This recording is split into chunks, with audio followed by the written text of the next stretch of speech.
Crews in Southern California have made more progress in controlling the deadly wildfires in the Los Angeles area, thanks to a break in the strong winds and cooler temperatures. Palisades Fire, which is the largest one burning right now, is about a third contained as of this afternoon. In the northern part of the county, the Eaton Fire has reached 65% containment. The smaller Auto Fire in Ventura County is about 85% contained.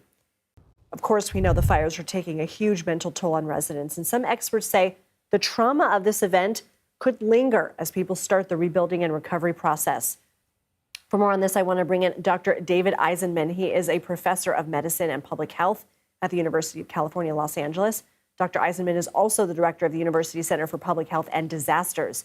Doctor, so good to have you. What are your biggest concerns long term regarding people's mental health during all this?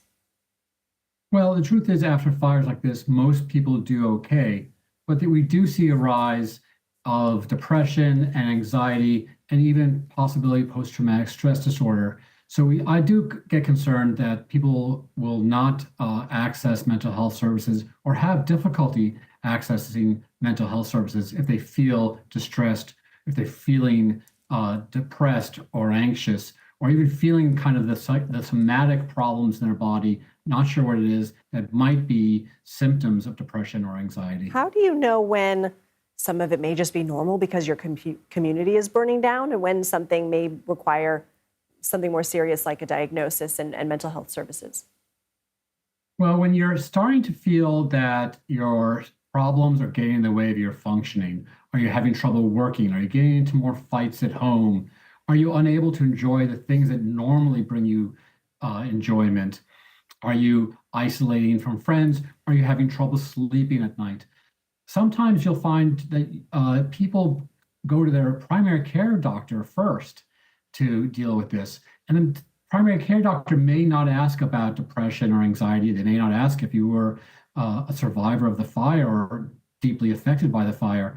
So it's important to bring that up too and let them know that, because that might be, that'll signal to them that they need to ask about these mental and behavioral and emotional consequences. What services are available to people? There are services through a range of organizations, Department of Mental Health here in Los Angeles, United Way. There are crisis hotlines. There are many services right now. If people go online, they can find them. UCLA is offering services, as are other health systems.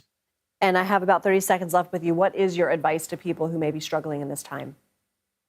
Well, two pieces of advice. One, stay off social media. Right now, it's just toxic with people who don't live in Los Angeles using it as a platform for their political opinions. And two, make yourself actually feel better by getting involved in some way. What I did is I just dropped off groceries at a center, collecting them, and just going to the grocery store, picking them up, going across the street and dropping them off, and connecting to the volunteers there made me feel like a real member, a helpful member of the community. It was very easy. I didn't need to sign up, and it gave me like you actually have control over something. Exactly. Dr. David Eisenman, thank you for your time and your advice.